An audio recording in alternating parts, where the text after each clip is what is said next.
असंच आम्ही पोरं बसलेलो आणि विषय निघाला पोरींचा. म्हणे सुंदर दिसणारी पोरगी आणि बाद दिसणारा पोरगा यांचं जुळतंय कसं, हा चर्चेतला प्रश्न. एक पोरग म्हणाल, पोरींना मावा खाणारी पोरं आवडतात कारण त्यांची पर्सनॅलिटी लय रावडी असते. दुसरं म्हणाल, हा खरंय, पोरींना कसं आपला नवरा डॉन असला तर आवडतंय. आता लाल दाताचे लय नवरे बघितले होते, पण डॉन लोकांची खरंच जुळणी होत असेल काय? मग विचार केला, ही डॉन लोक असतात हुबलाक, बाद झालेली, जगायची गॅरंटी नसलेली. यांना कोण पोरगी हा म्हणल? यांचं कसं जुळत असेल? आता हुबलाक आणि बाद लोकांचा सरदार कोण? तर दाऊद. मग म्हणलं दाऊदच्या जुळण्या बघाव्यात. दाऊदची लफडी जुळली कशी, हेच या व्हिडिओच्या माध्यमातून बघणार आहोत. नमस्कार, माझं नाव ऋषी आणि तुम्ही बघताय बोल भिडू. दाऊदच्या आयुष्यात पहिली पोरगी आली सुजाता कौर. हे लफडं तेव्हाचं जेव्हा दाऊदनं ताकद वाढवायला सुरुवात केलेली. तस्करीचं मार्केट आपल्या अंडर घेतलं होतं. दाऊद हे सगळं कंट्रोल करायचा मुसाफिर खाण्यातल्या दुकानात बसून. सुजाता रोज मनीष मार्केटवरनं जायची. तशा तिथनं लय पोरी जायच्या, पण दाऊद झुरायचा फक्त सुजातासाठीच. ती दिसली नाही की हो कासावीस व्हायचा. तिची वाट बघत बस स्टॉपवर थांबायचा.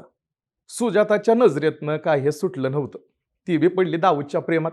वर्षभर दोघांचं प्रेम फुललं. सुजाता सगळ्यांना सांगायला लागली, दाऊद डॉन आहे पण चांगला आहे. इकडं दाऊदला सुजाता सोडून दुसरं काय बी दिसत नव्हतं. यांच्या गोड गुलाबी पिक्चरमध्ये एंट्री झाली सुजाताच्या वडिलांची.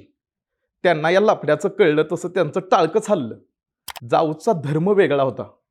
तो दिसत टॉम क्रूज असला तरी होता रस्त्यावरचा गुंडच. असल्या पोराला पोरगी कोण देणार? त्यांनी नियोजन लावलं आणि एका पंजाबी मुलाशी सुजाताचं लग्न जुळवलं. वर घराबाहेर पाऊल टाकशील तर याद राख, असा दमही दिला. या राड्याची टीप दाऊदला लागली. ह्यो गेला सुजाताच्या घरी पोटाला रामपुरी लावून. त्याला वाटलं असेल सुजाताचा बाप आपल्याला घाबरल, नाहीतर तोंडावर चेकबुक फेकून मारल आणि अमाऊंट लिहायला लावल. पण तसं काय सुद्धा झालं नाही. सुजाताचा बाप निवांत उभा राहिला. दाऊद म्हणाला, तिला कुणाशी लग्न करायचंय ती ती ठरवेल, तुम्ही नाही. सुजाताचा बाप म्हणाला, ती तुझ्याशी लग्न करायचं म्हणली तर आम्ही गच्चीतून उडीच मारू. शेजारच्या घरात काय लपड होतंय बघायला आजूबाजूची लोक आली आणि तेवढ्यात सुजाता म्हणाली, मला तुझ्याशी काय लग्न करता येणार नाही. दाऊदला मस राग आला, पण तोंड पाडून निघून जाण्याशिवाय काहीच जमलं नाही. वर्षभराची लव्ह स्टोरी एका मिनिटात संपली. मग दाऊदचा असा बाजार उठला की विचारूच नका. दिवसेंदिवस नुसता बसून राहायचा. सुजाताचा राग यायचा, पण त्या पलीकडे काय नाही. तेरे नामच्या राधे भाईयानं ठरवलं नव्हतं, पण दाऊदनं ठरवलं आपण प्रेम तेवढं करायचं नाही. पण मुन्नाबाईच्या आयुष्यात जशी ऐश्वर्या आली तशी दाऊदच्या आयुष्यात आली मेहजबीन. त्याचं झालं काय? सुजाताला विसरायला दाऊद दिवसभर मनीष मार्केटच्या जवळच्या गुलशान या इराण हॉटेलमध्ये बसायचा. अशाच एका मोकार दुपारी त्याला भेटला मुमताज खान. त्याचं मनीष मार्केटमध्ये अत्तराचं दुकान होतं, ज्याच्यावर भाडेकरूनं मारलेला ताबा.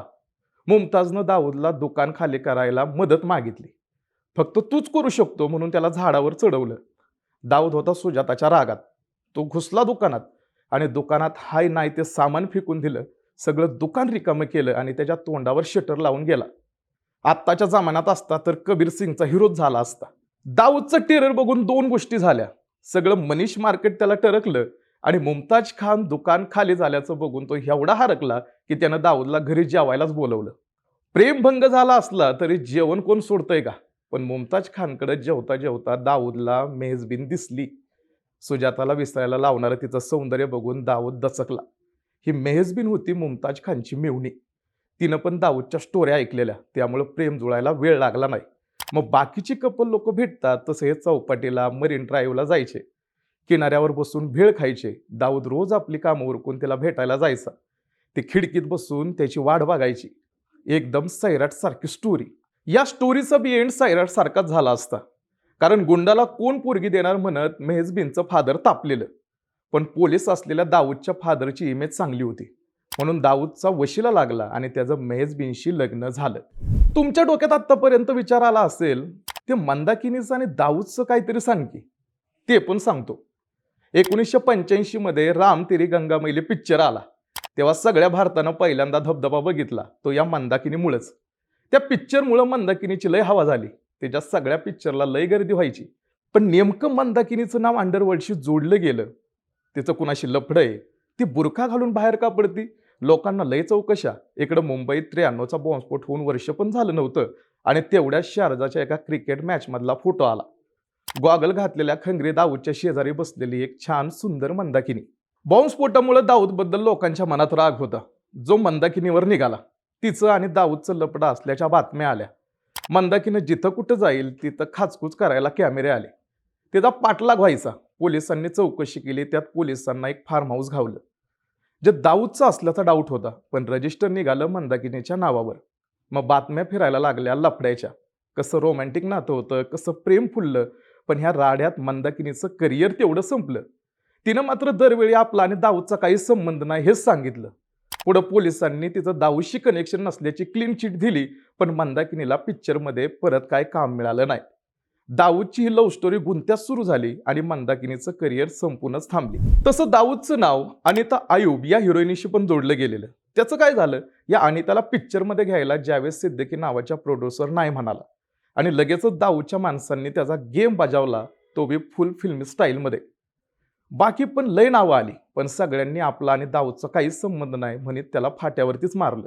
नाही म्हणायला दाऊदच्या आयुष्यात मेहजबीन होती, पण ती सोडली तर प्रेमात पडलेला दाऊद तोंडावरच पडला. आता हे ऐकून तुमच्या आयुष्यात काय फरक पडेल माहीत नाही, पण पोरगीनं कधी फाट्यावर मारला असेल तर काय दाऊदसारखं नशीब आहे म्हणून नशिबाला दोष तेवढा देता येईल.